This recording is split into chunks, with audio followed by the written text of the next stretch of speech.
Hello and welcome to NES Classics. In this installment, the game is Image Fight, a game released by IRIM, published and developed by IRIM in 1990. This game originally came out in 1989 for the Famicom. So let's play the NES version here. This game is an overhead vertical scrolling shooter. So it's, there's a lot of these type of games on the NES, and this one is actually one of the sleepers of the system. One that's not terrible, and one that people don't usually talk about. And, so I thought it's a good opportunity to talk about this game.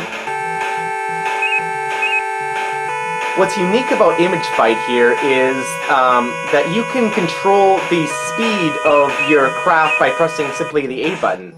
And so you have a primary attack button, and at any time you can change the speed that your craft moves. From 1 to 4, where 4 is crazy speed, as I'm showing off right here.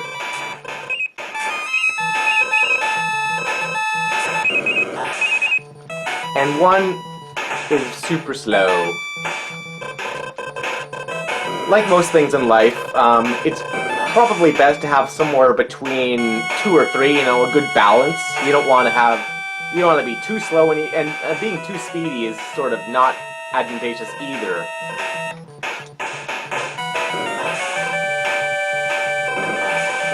It's pretty much just like the speed up power-ups in Gradius. Whether if you pick up too many speed up power-ups, your control is almost as bad as being too slow, because being too super fast will mean you'll run into things more easily. Because the only variable that's really changing is, the fact that the D-pad is becoming more or less sensitive.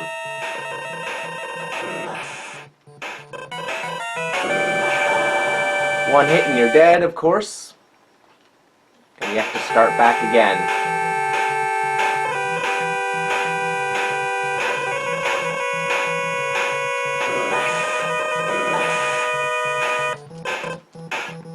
If you hold down the B button, you can do a auto fire, so you don't have to constantly be tapping the button, but you can constantly tap the button if you so want to, because doing so would result in doing so would result in your craft being more maneuverable.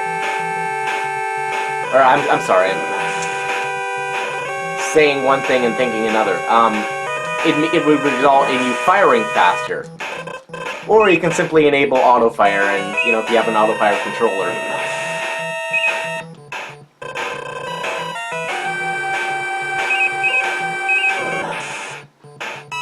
Auto-fire, of course, makes things a lot easier, because, that gives you basically your most powerful rapid-fire shots.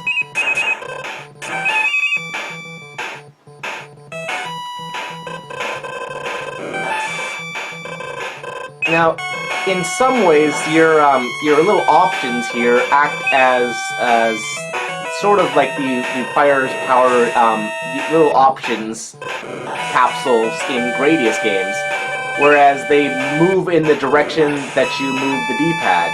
So right now they're shooting down because I'm pushing down. Right now they're pushing up.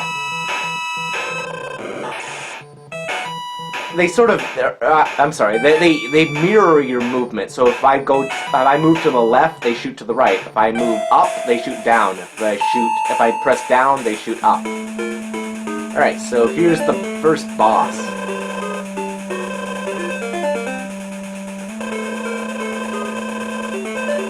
Probably not super impressive, by shooter standards, but remember, this is the Famicom. I just died. The enemies' attacks are all made of multiple sprites, and they appear huge because, they're just one sprite coming next to another sprite to give the appearance of a massive sprite.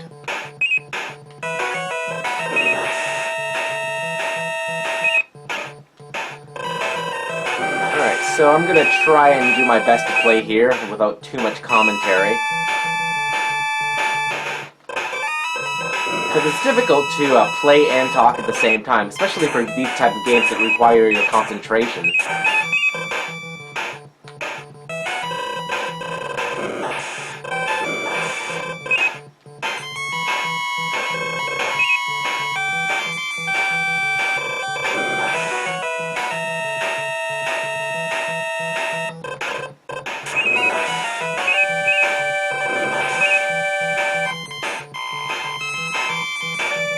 I'm not actually sure what that power-up does.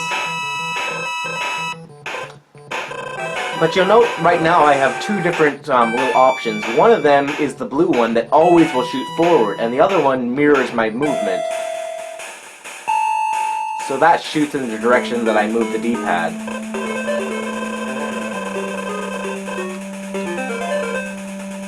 Now, because I die in a single hit, I gotta be real careful here.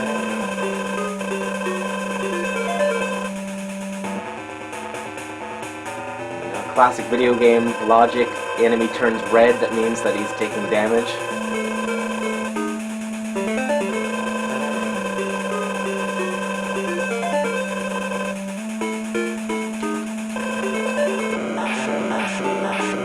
No background at all here because the enemy is likely probably part of the background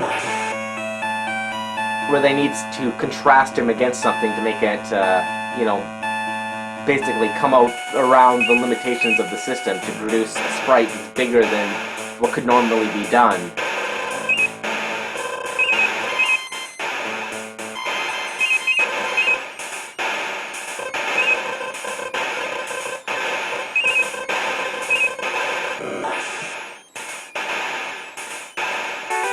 This was a very common trick in a lot of video games, like the Mech Dragon in Mega Man 2 is a background element.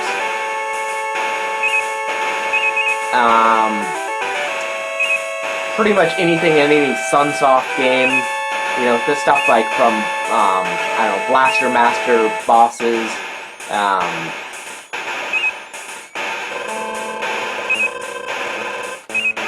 what else is there? There's,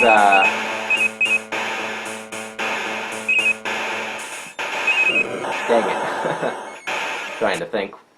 There's also Journey to Silius. It uses those crazy things. Super C.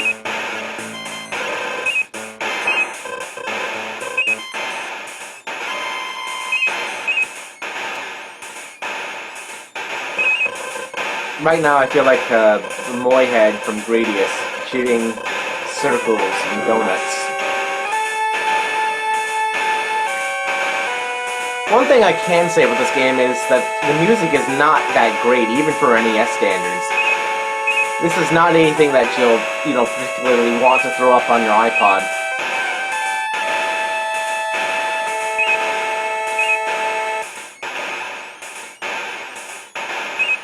It's also strange that the majority of your shots don't make much noise. It's almost like Irem was like, no, we can't make sound effects because that would drown out the awesome music.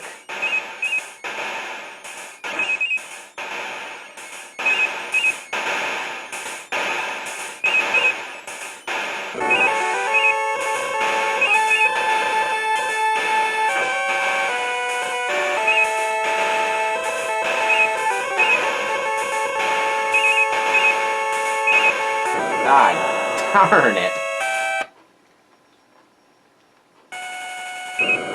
Well, that's just unfortunate. Try that again.